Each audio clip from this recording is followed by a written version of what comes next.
The University of Pennsylvania doing the walk of shame, crawling out of the woodwork to admit that it was wrong in the way it handled female sports 3 years ago with transgender swimmer Leah Thomas.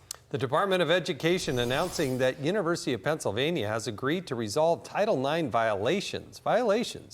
That deal includes defining male and female by biological sex, reinstating strip titles and records to female athletes, and get this, issue personal apologies to every impacted swimmer, including former University of Pennsylvania swimmer Paula Scanlan. She joins us now. Paula, great to see you. Your reaction to this from the University of Pennsylvania, have you heard from them?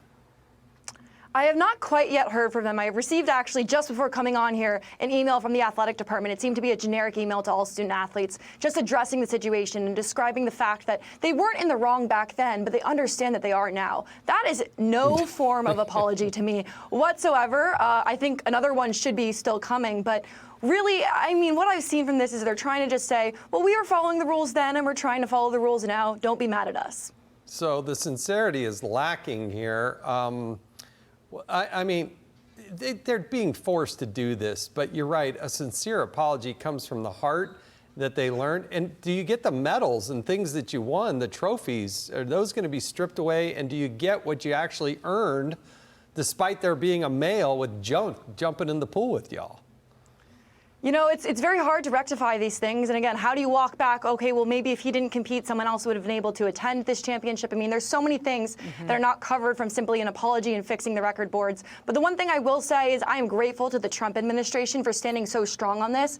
And it shows how strong they are in their leadership, that this issue has been able to come the way it has. I mean, we've seen a major university bend the knee here. This is historic. This is something we've never seen before. And I really hope this is just the start and we see more coming. I mean, I would love to see Harvard crawl back and apologize for some of the things they've done wrong too.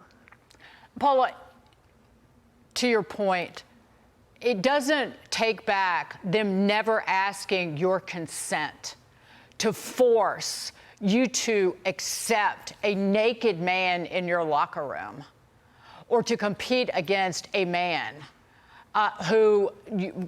against who you did not have the same biology. It doesn't take any of that back. But do you think that it will force other universities or even other school systems, even secondary school systems, to stop treating women the way they do, to stop treating girls the way that they do? I certainly hope so. I think the biggest takeaway is this is a major university. People look to the Ivy Leagues for leadership. I don't think that they should. I mean, I went there and I saw firsthand that we should not put them on a pedestal. But people in this country do. And so I think I want to see the downstream effect. I want to see the high schools. I want to see the middle schools say, we can't do this. We're going to be in trouble if we allow this to happen. And I'm so grateful again for the Trump administration for taking this stance. And I hope to see widespread change across this country. Oh, look, between you and Riley Gaines and others standing firm and actually making this case, and you're right, the Trump administration making an issue, it actually is changing the trajectory for women in the future. And thank goodness that you're willing to take that stand. Anything else you want them to know and expect from the university? You know, I think I want to see them continue on these promises. I think an apology is really only the first step, but I think it's a great win, and I'm excited to see what they have to say to me, and I will definitely keep you guys posted on that. But just really the accountability, I want to see change in this country, and more than anything else, this cannot happen to any other female athlete in this country, no matter how old she is, and I'm grateful to be part of that change. Really quickly, Paula, I'm cynical. Did they just do it for the money? You know, that's something we have to look at, right? The University of Pennsylvania had federal funds pulled by the Trump administration. This seems to be a direct response to that. And of course, it's always follow the money. That is always the answer. And of course, you should be cynical about this. Follow the money, but that's how you get things done. And so if that was the way to get them to come to the table and bend the knee, I'd say I support the Trump administration in doing that and continue to do that. Pull funds from every university that's doing this.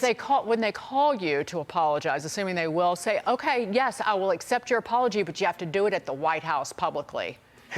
At an event I would love with that. cameras. I would love that. Paula Scanlan. Let's make it happen. Yeah. Paula Scanlan, thank you so much for joining us. Really do appreciate it.